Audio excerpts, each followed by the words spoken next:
We at Burlington Electric, one of our goals is to become a net zero energy city by the year 2030. And to do that, we have to take a very big step around the transportation grid. We know that it's one of the areas where our emissions have been growing.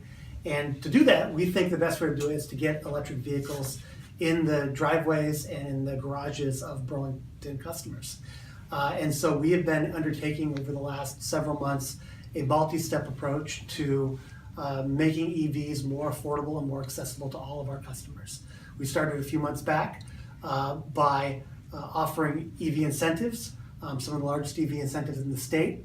We offer a $600 incentive for a plug-in hybrid, a $1,200 incentive for an all-electric vehicle, and a unique program for low and moderate income Burlington customers where we provide them an $1,800 incentive for an all-electric vehicle. But we knew that wasn't enough. Just providing the incentive is great, but one of the challenges is we provide that incentive after the time of sale. So you have to bring all the money up front to be able to go and purchase an electric vehicle, and you only after you get the purchase do you get our rebate check and as well as the federal tax credit, which is pretty substantial.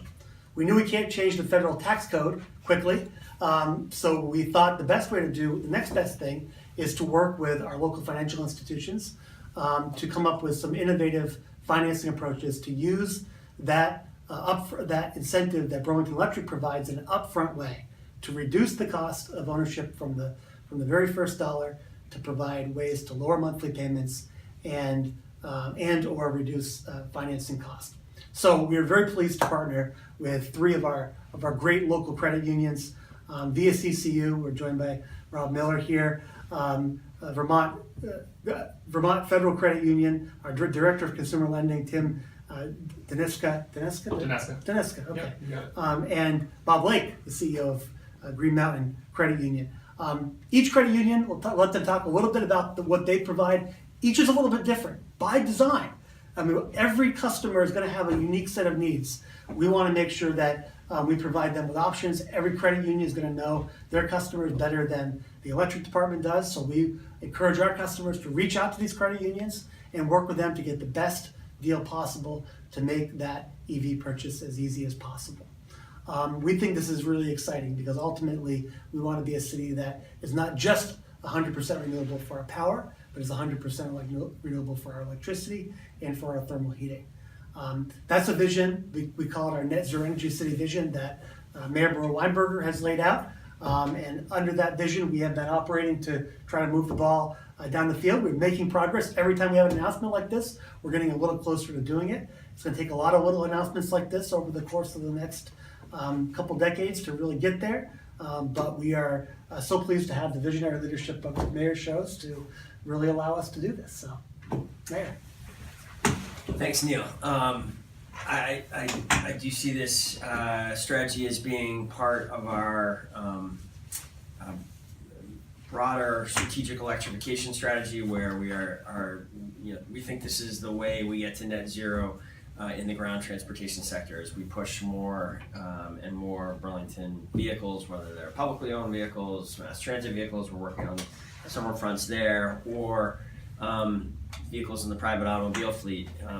Every time we can get a household to switch away from gasoline cars to an electric vehicle, there is a very substantial shift in the right direction for that household's greenhouse emissions. This is an area that's been the biggest challenge for the city historically. We've, for a long time been doing quite well with electricity, both conservation efforts and then over the last 13, 14 years, moving more and more of that portfolio over to renewable sourcing, and got to this incredible milestone in 2014 where 100%, first city in the country where 100% of our electricity was sourced from renewable sources. So electricity has been going the right way for a while. Broader progress, technological and intellectual progress, I guess, around how to make new buildings more energy efficient from a thermal perspective have been having an impact in that sector as well for some time. And when you've seen a flattening or even a decrease in emissions when we have new construction.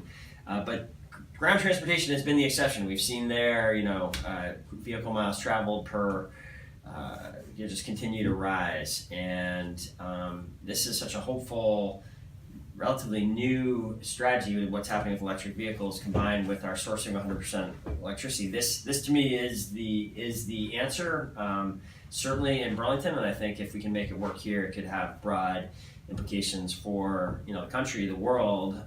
If Burlington Electric can really be a utility that helps lead the way here. So many places around the country, the utilities sort of stand in the way of progress and are protecting the status quo. This is another example of BED, kind of being a disruptive force and helping to push society in the right direction here. So I think it's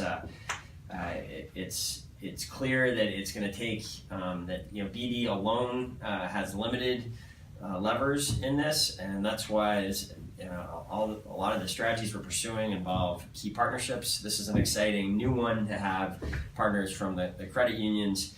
As point was made, Tim, before you came in, that this probably isn't the end of this partnership, that there are other technological changes coming that financing will be part of rapid adoption and rapid implementation of these new technologies. So hopefully this is the first of a number of things that we do together to encourage Burlingtonians to shift one element of their energy consumption in the electric direction. So we're really appreciative of the partnership.